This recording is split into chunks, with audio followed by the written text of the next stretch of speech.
Welcome, everyone. My name is Claire Klieger. I'm a Senior Associate Director in Career Services here at the University of Pennsylvania. I work specifically with undergrads in arts and sciences. We're here today. I'm joined by my colleague, David Ross, who will introduce himself in a minute, to talk about strategies specifically for sophomore students around summer internships and research and other professional development opportunities. So we appreciate you making time out of your day to join us today. So I introduced myself. David, if you want to introduce yourself. Sure. Thank you, Claire. I'm David Ross, the Senior Associate Director and Team Lead for the Wharton Undergraduate Division in the office. So excited to be here today and look forward to a great presentation.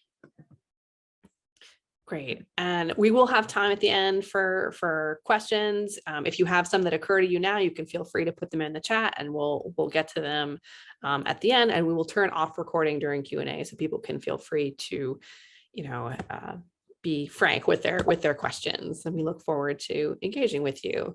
So the purpose of today's session is to cover sort of a variety of topics, starting with exploring and moving into specific things that you might think about for this sophomore summer, making sure that you understand hiring timelines and other things to sort of be aware of, because there's a lot of stuff out in the ether, and we want to sort of cut through that and make sure that you have the information that you need in order to move forward and feel confident in pursuing your specific goals.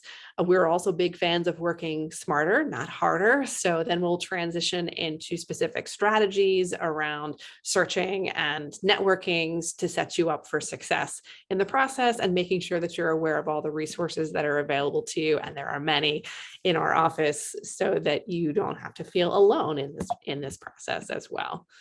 So the first thing to sort of be aware of is the planning for sophomore summer is an interesting summer in that, because there are some industries that have started recruiting ridiculously early, a year and a half, sometimes 2 years in advance of when the opportunity is, sophomores are in the position very frequently, depending upon your interest, of having to apply both for their sophomore summer and their junior summer internships simultaneously. This is true. This will likely be true if you are interested in financial services or consulting. Those are the two offenders in terms of really early hiring practices.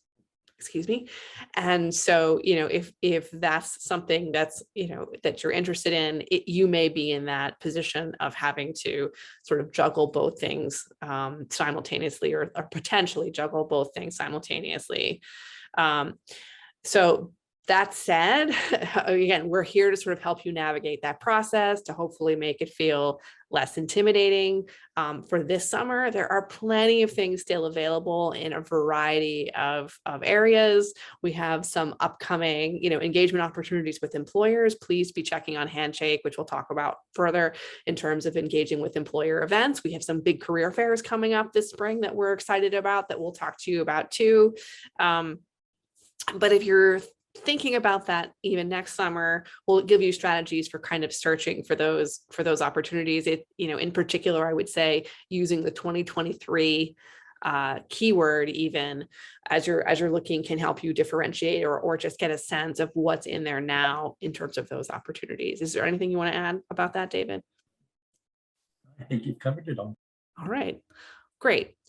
So we recognize that accelerated recruiting for, certain industries, again, finance and consulting being the main ones, does put an immense amount of pressure on students. The upshot to this stressful period as a sophomore is, if you're in that boat and you do these two searches simultaneously, then you're all set then for junior year, and that's less stressful for you, right? And then you can sort of have it all taken care of. But you should know that if you enter into a process early, for a lot of this, it's rolling with this accelerated or early deadlines. And so if you apply early, employers expect that you'll have to make a decision early. And so you want to be intentional about what you apply for and when, and it's finding the right balance of putting yourself out there for opportunities that interest you and being a, compelling and strong candidate for that, but finding when it's the right time to do that, because you want to be prepared to succeed in those applications and prepared to make a decision. Because if you enter into a process now of applying for things in summer 2023,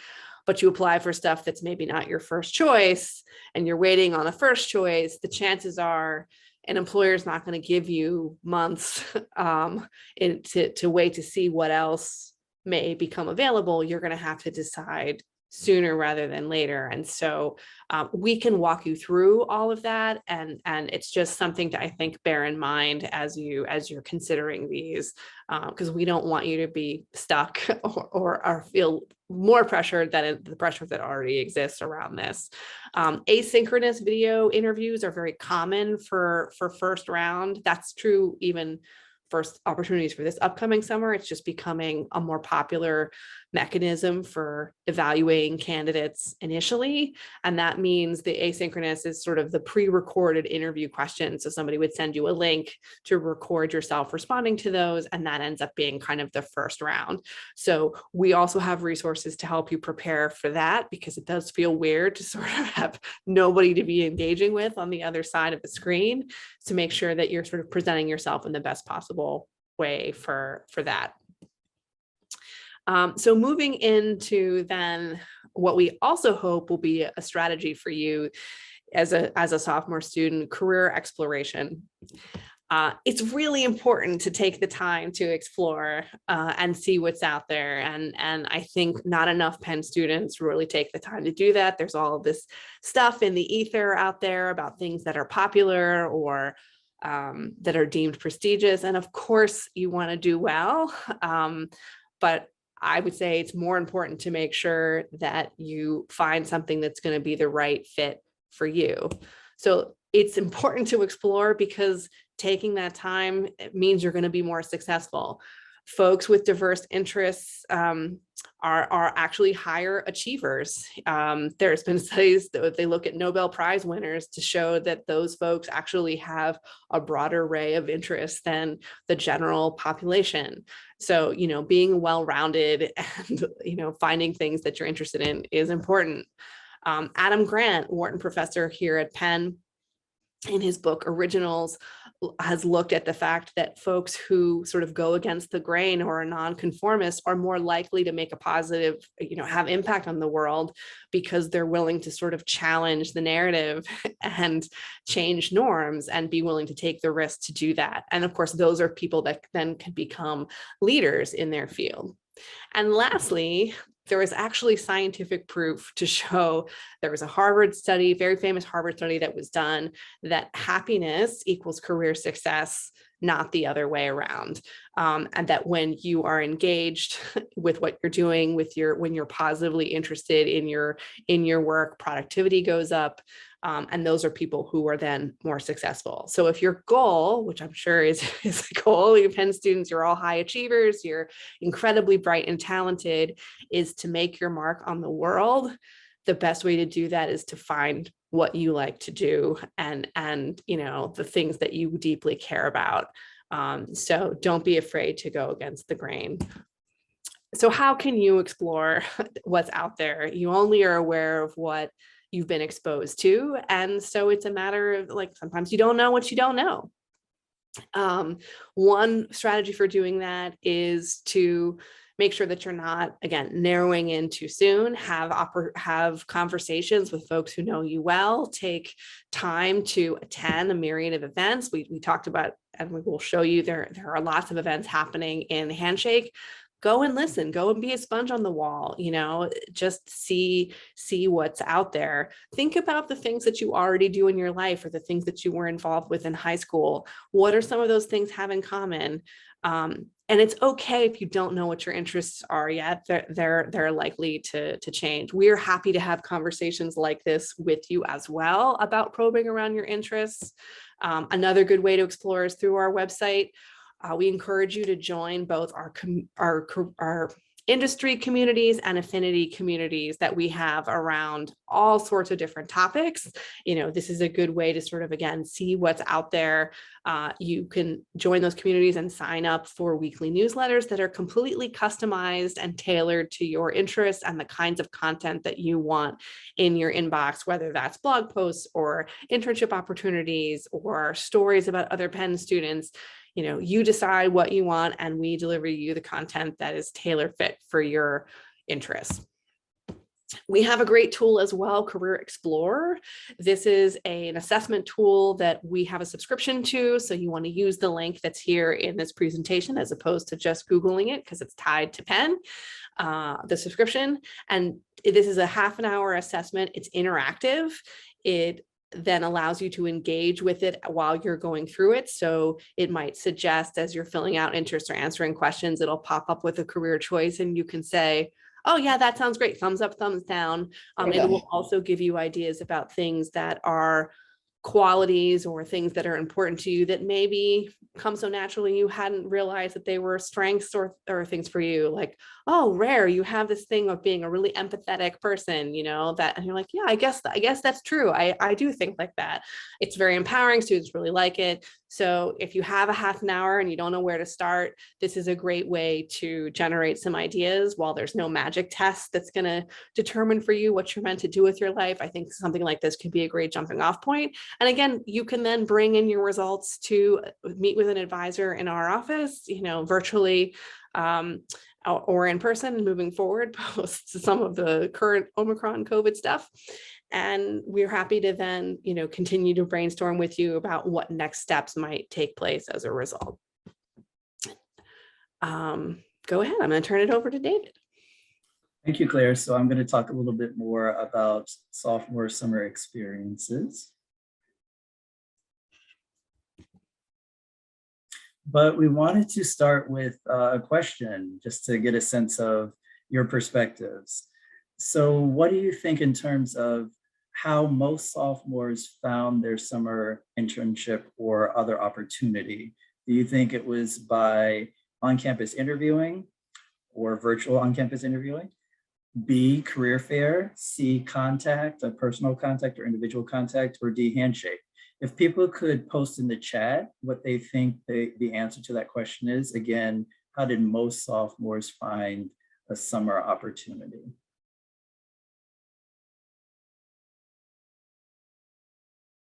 All right, so D seems to be quite popular. Handshake, the portal with opportunities. All right, and the answer is actually C. Now, we took this data from a couple of years ago, but basically 21% of reported offers in 2019 were through contacts that were not affiliated with Penn. Now, what's also interesting about that statistic is that while that's the most popular tactic, it was only 21%. So a variety of ways have been used to find opportunities in the past for sophomores. So we'll talk a little bit more about that.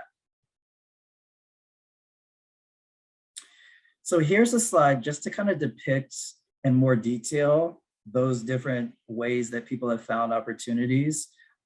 This was based on 721 responses. And as you can see here, it's everything from applying directly, which sometimes people are a little bit skeptical about. Does it go into a black hole? Does anybody actually look at that? Actually, 18% when this data was pulled were able to find the opportunities that way. From other Penn resources, so it doesn't have to be something direct such as Handshake. There are many resources through Penn across campus where people might hear about an opportunity, as well as contacts. And so we've divided that into Penn contacts and non-Penn contacts. So the biggest takeaway is that there are a variety of ways to find opportunities. It's not solely finding something in Handshake and applying for it. On the right side of the screen, you'll see more information on industries. So Claire talked about accelerated recruiting earlier, but you'll see from this slide, when we think about what sophomores have done, there's so much variety here. I won't count the actual number of industries represented, but you can just kind of see visually a lot of different experiences people have had in the past. But for more detail, you'll see at the bottom of this slide a link to our reports, which highlight the summer experiences that students have had in previous years. Another popular question is, what are some types of opportunities that are open to sophomores or maybe targeted to sophomores? So we went into Handshake and did a search very recently. And these are some examples of some of the things that are currently available that you can go into Handshake and browse and apply for now. So you'll see a mixture of things. Some are programs that are more educational and networking focused. Others are actual internship openings. Some are leadership based. So the biggest takeaway here is that there are definitely opportunities specifically targeted for sophomores in Handshake now. So it's not too late. There's plenty of things available. And this is just one snapshot and overview of that.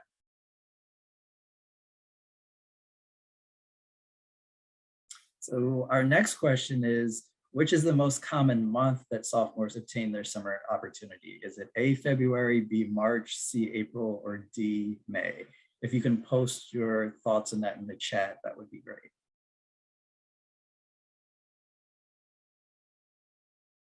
Okay, so I'm seeing C, B, or most common. I did see 1A.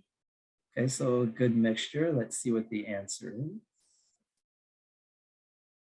So the answer, it's a little bit of a trick question. It's actually B and C, again, based on data that this was pulled from. In 2019, 21% received offers in March and 21% received offers in April. And beyond the specific percentages, what I think the bigger takeaway is there's plenty of time to find opportunities. Yes, we're in January. Yes, we started the spring semester, but clearly students were finding things in March and April and later this semester. So it's not necessarily a matter of waiting until then, but don't get discouraged if you're starting now and haven't had as much success. There's plenty more to come. So here's a slide, a question that we get pertaining to the timeline of when offers are received on a more visual basis. This is based on 725 responses. As you'll see here, 64% of sophomores receive their summer offer March or later. So again, I know there's a lot of conversation across the university among students. People are finding things early. Am I too late? Am I behind? We collect actual data and we want to make that transparent and available. So you'll see here, opportunities are available throughout the year, but again, lots of opportunities forthcoming in this spring. So now let's talk a little bit about industry hiring timelines, a very popular topic and questions that we frequently get. So what we thought would be helpful would be highlighting some of the industries that students have expressed interest in the past. Caveat, a snapshot. We have much more data in our report, so we do have data on other industries, but we just picked 4 just to illustrate. And if you look at this visually, you'll see that depending upon the industry, the timeline can be very different. So sometimes students will think about this from a class year perspective. Well, I know another sophomore that already found something.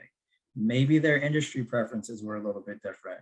Or I'm really interested in a certain opportunity and I don't see things in Handshake or elsewhere. Maybe those opportunities will be posted later in the spring.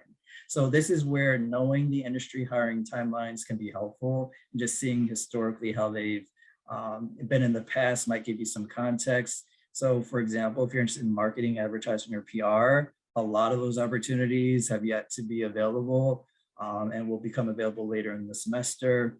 Other things are maybe more dispersed throughout the year. So definitely take a look at our reports for more information in detail.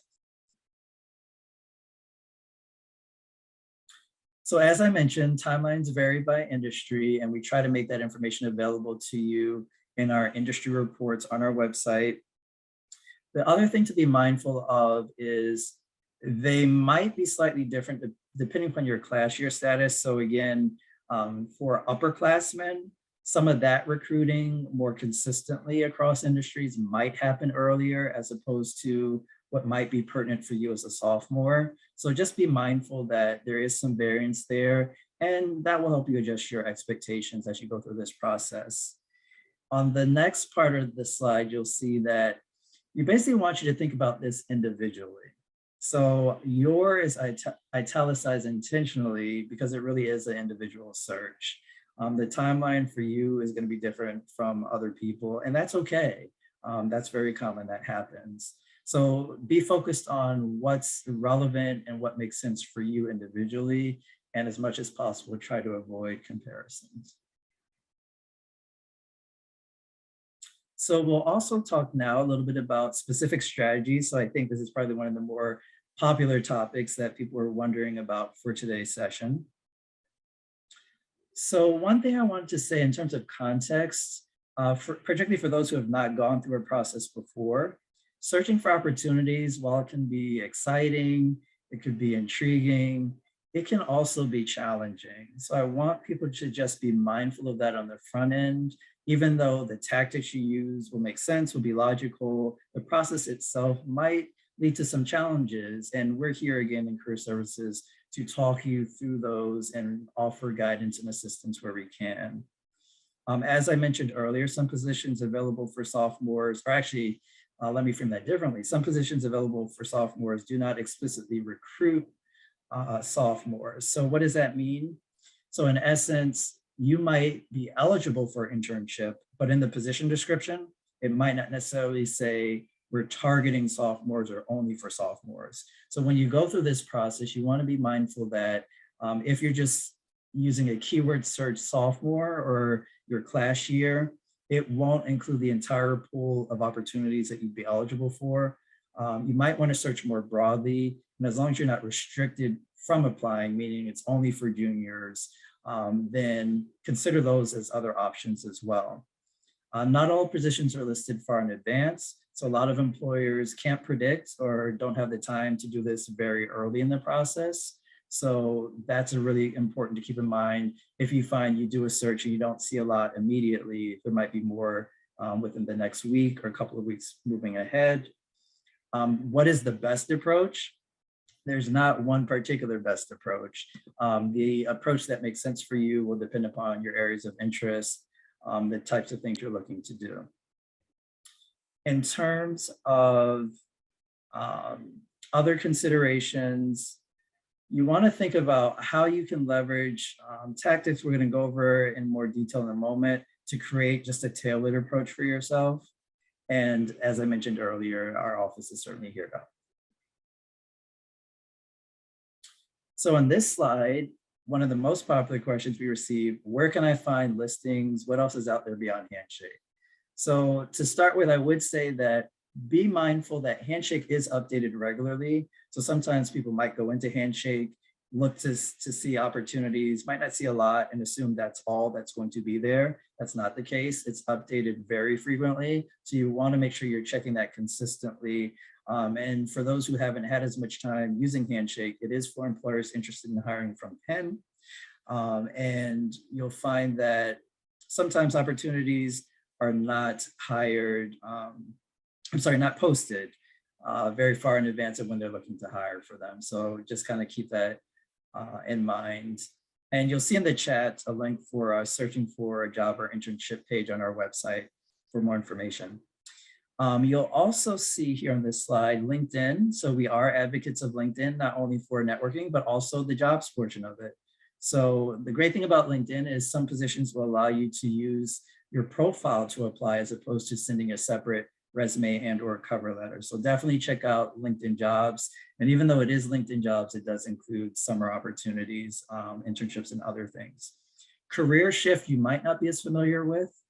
Career Shift does a variety of things, but it includes a job board for you to search for actual openings. And you would just simply use the advanced search feature to search using keywords based on your areas of interest. Indeed.com is another one that we would recommend. So that's more broad. It's updated regularly as well. If you can just sort of imagine doing a Google search for summer opportunities, that's in essence what Indeed is, allowing you to keyword and filter. And it'll definitely link to those actual job postings that you can apply for directly. That being said, just be mindful that Indeed is not necessarily vetted in the same way as these other systems. So you want to make sure you're doing your due diligence in order to make sure that the experience is what you're hoping for. And then, as was mentioned earlier, career communities on our website. So you'll see a section that will highlight jobs that are relevant for each of those communities. So that's a really great way to find opportunities, both industry focused as well as affinity and identity. So there's some employers that are looking to find diverse candidates. And so some of those opportunities will be found on the affinity and identity communities. In addition to that, there are upcoming events that we wanted to bring to your attention and alert you to. So you'll see here our Spring Career and Internship Fair, which is coming up on February 11th. More information will be there in Handshake, but it's a broad fair that's open to employers across a variety of industries, and they will have opportunities available for the summer. So definitely be sure to take a look at the list of employers. We'll send out more information soon as well on that event. And we also have a virtual STEM career fair, which will be on February 18th, also through Handshake. Similarly, the list of employers will be available, and we will send more information out. And there will also be an all Ivy Plus just-in-time fair. So I apologize. This slide has our older date. We didn't get to update that, but that is actually on April 13th. And there will be more information sent out a little bit later in the semester on that. But that is an event open to all of the Ivy Plus schools. And it is across a variety of industries for those employers who can't predict what they were going to do earlier in the year and have those last minute opportunities they're looking to fill.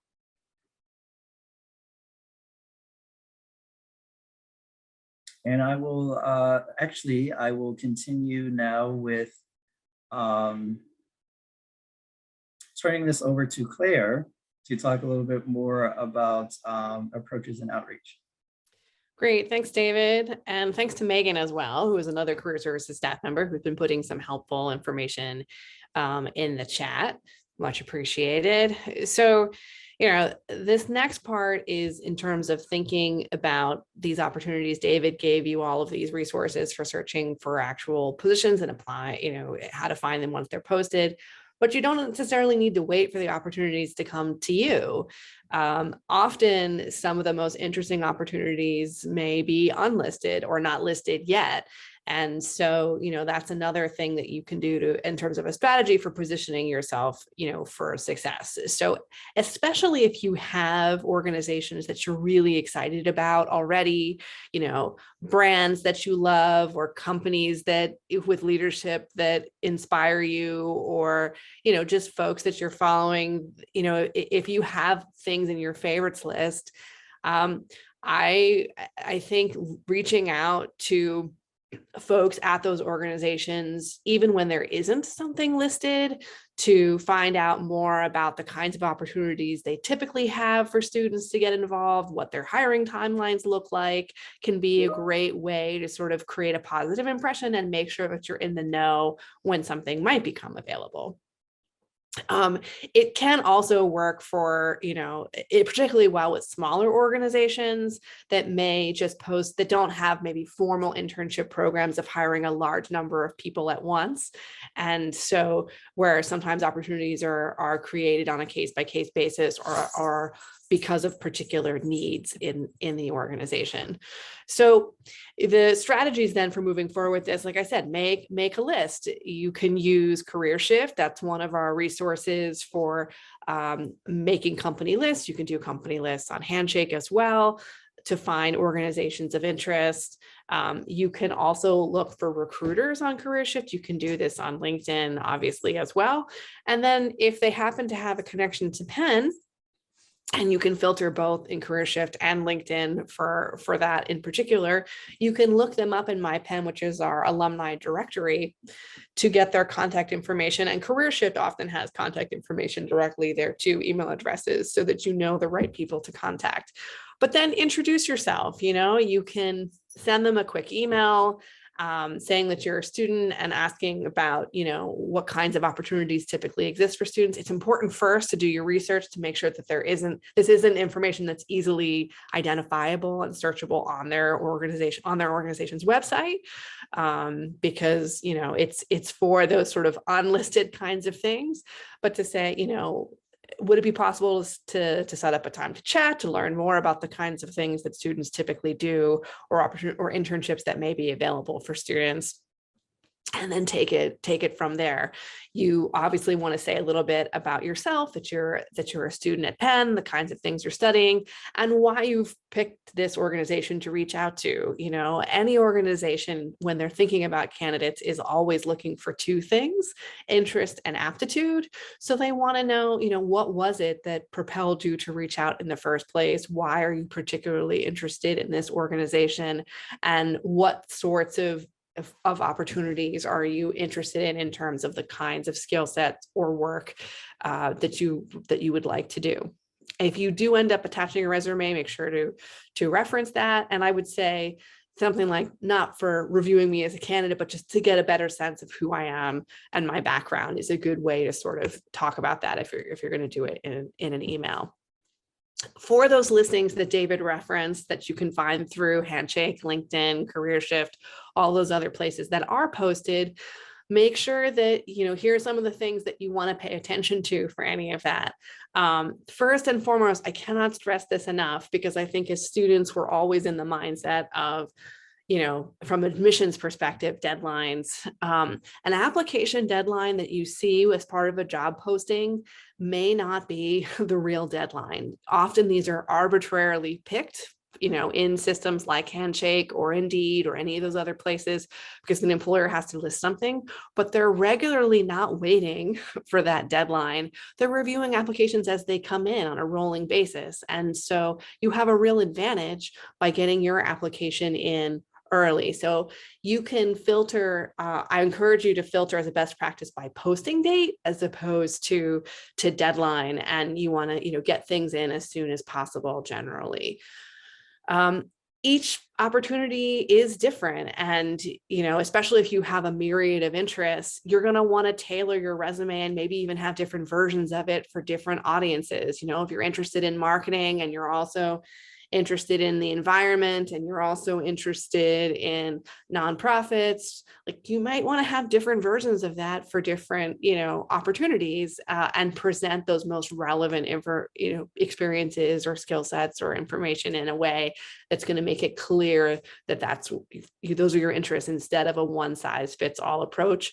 The same is true with cover letters. So you don't necessarily need to write every cover letter from scratch if an organization is asking for a cover letter, but if they've asked for one, they're going to read it. And so if you put one together, again, you probably need different versions of those cover letters for those very different kinds of opportunities. What you say about what makes you prepared to do a marketing internship is not the same thing you're going to say is what makes you prepared to do a finance internship. But if you're applying for very similar roles, there's probably a lot that you can recycle there, minus tweaking it for why that organization needs time. These are, again, all kinds of things that we can help you do to make sure that you're presenting yourself in the strongest possible way for these opportunities. Many big employers especially use applicant tracking systems to take an initial first pass at applications using artificial intelligence. So we also make sure that you're incorporating keywords from the job description. That's likely to up your score and make sure that you're in that sort of top list of candidates that seem like the best match. Targeted resume is a tool that we have to help you sort of see how you stack up to those different applicant tracking systems that are used by different organizations and sort of optimize your application for those opportunities.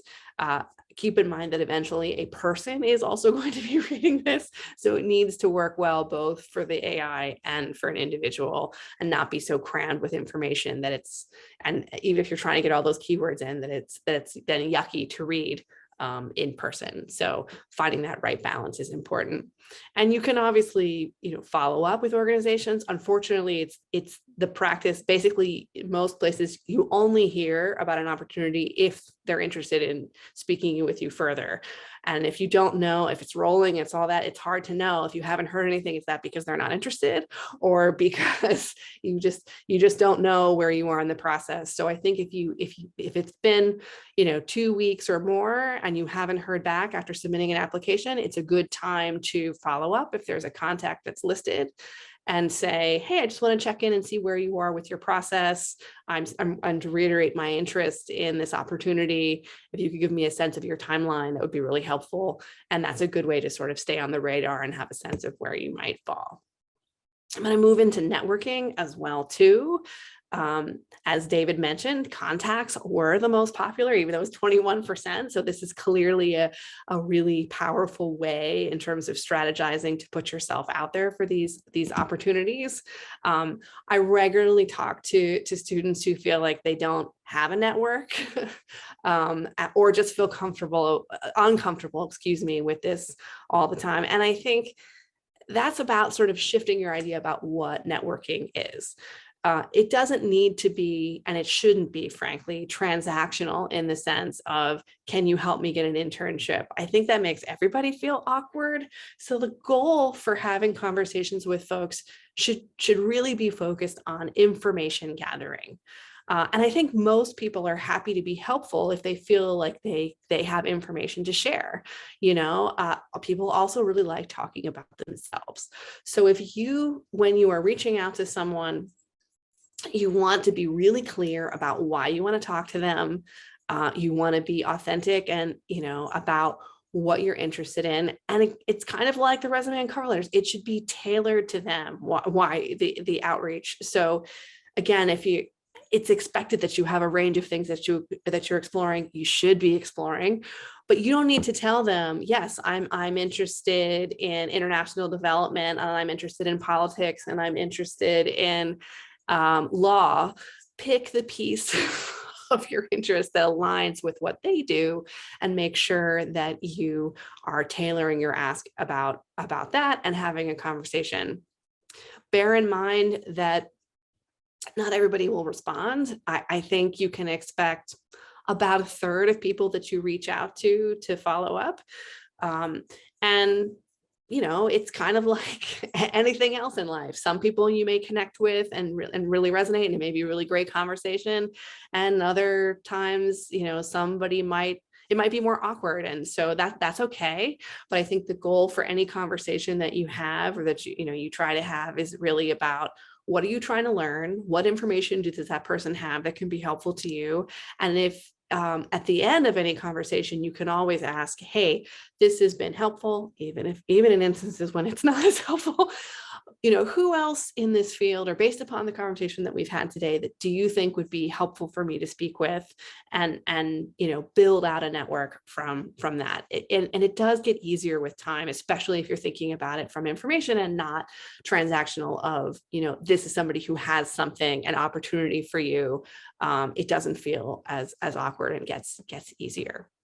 So again, you all have networks that exist already, even if you don't feel well connected, just because of being at Penn, right? So you have student groups that you work, that you're a part of. You have a group of friends. Think about mentors that are on campus. Think about family friends. Some of the best mentor or networking conversations happen in a happenstance sort of way and are unplanned. It might be the person sitting next to you on a plane on your way home for break. It could be the family friend that your parent has invited over for Thanksgiving, or for dinner in general, right? Like, just being curious and having kind of these nuts and bolts about you and the things that you're interested in, and being willing to share that with folks. You never know where those conversations are kind of going to lead, and being curious about asking about others' professional lives is another good way to sort of spark these conversations. But there are so many folks out there, and obviously the vast Penn alumni community. These are all good places to start having these conversations. Just like there are job resources, there are networking resources too. So, and we mentioned CareerShift is a good place to find contact information for folks. My Penn is our alumni directory. You can look people up that way. There is a filter on My Penn that allows you to filter for people who have identified themselves as being available for mentorship, which is a nice thing too.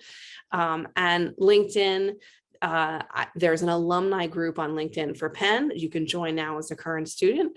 But if you also just type in University of Pennsylvania and then and look at the school page on LinkedIn under alumni, you can see and filter for folks in different, areas by top employers, top locations, what people studied, what their skill sets are. That's a really good way too.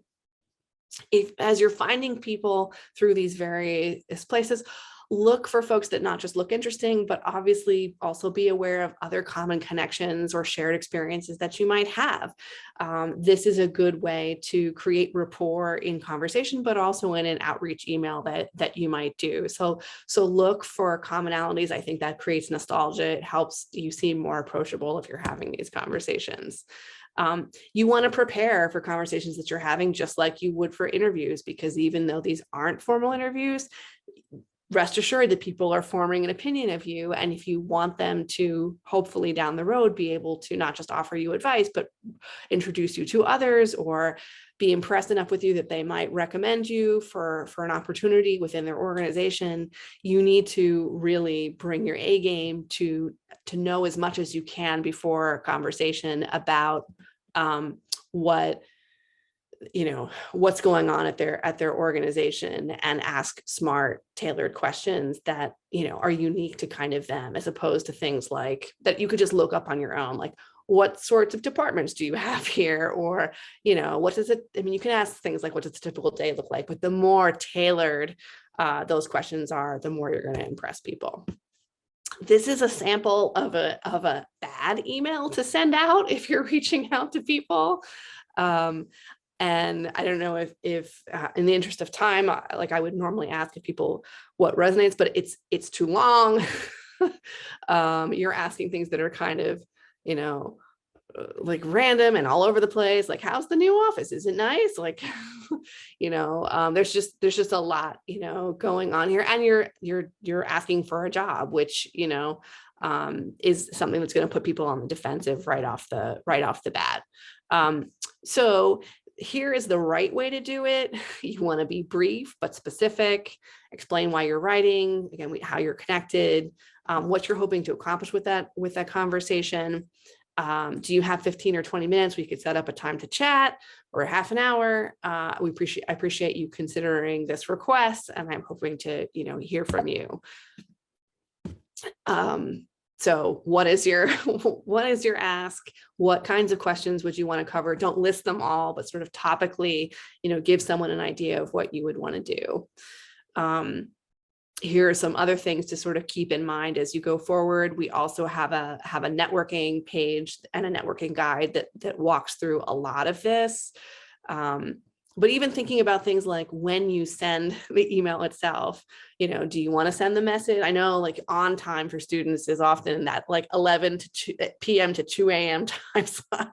But in the working world, that sort of looks like you're all over the place. So, maybe you want to do the delay send. So you could write it then, but indicate it to send at a more reasonable hour. To create a positive impression.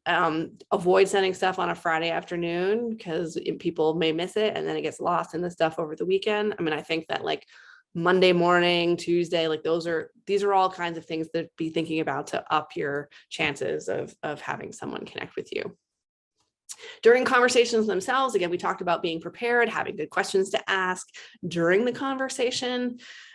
It should be in back and forth. You should listen. It should feel like a conversation and not just like an interview that you're doing for a project for school or a paper, right? So, be organic and be willing to be flexible to go with the flow of the conversation. As we said, you don't ask. You can be clear about what your goal is. You can say, I'm interested in this. I'm trying to look for opportunities for this summer. I see that you've done X, Y, and Z in your career. If you were a student now, what sorts of opportunities would you be looking for? How has the industry changed? Or I see that such and such is posted. What advice would you offer for candidates who are applying? Right? Like you can be clear about where you're going and what you want to do without specifically saying, would you look at my application, or can you put my name on the pile, or can you pass my resume along? But it opens the door for someone to make that gesture if they want to. follow up with a thank you, let people know what was helpful about the conversation. And if they suggested something as a next item for you, make sure you do that and let them know. Like, thank you so much for suggesting that I reach out to so-and-so. I sent them a message and, we're going to have a talk next week. I so appreciate it. Or I really, I love that suggestion about this article or this podcast. I've started listening to the first episode and was really inspired to hear blah, blah, blah. Like being able to show that you are the kind of person that follows through with things will also help it be more likely that you are someone who can then maintain this contact and have them do favors for you in the future. Give people updates in addition to the following through on what they initially said. Like some people, I think, want to feel like their advice was helpful or are curious about where you've ended up. So even things like sending holiday messages or just updates every few months about, I just want to let you know where I'm at, I ended up applying for a bunch of these things. This summer, I'm going to be interning at blah, blah, blah. Even if it's not where they are, I think people appreciate that. And that's a way to sort of build your networks and conversations over time. And as I said, there's more resources about this as well. I'm going to turn it over to David to close this out with the other resources in our office. Great, thank you. So you just wanted to share some resources you might find helpful as you go through this process. To start, we mentioned connecting with us throughout the presentation. So you can do that through career advising appointments, which are 30 minutes scheduled online through Handshake.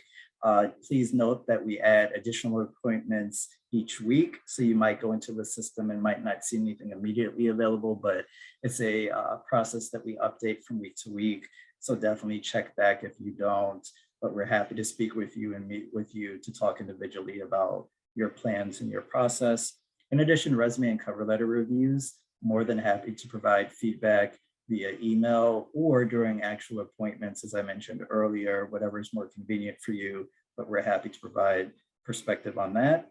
And then drop-in advising hours, which are available during the academic year. These are 15-minute slots, first come, first serve, really for quick questions you might have, and signups are available through Handshake as well. We have an amazing team of PCAs, peer career advisors, fellow students who have offered their time to share their experiences and offer guidance from a student perspective, give you a chance to connect with other students as you go through this process.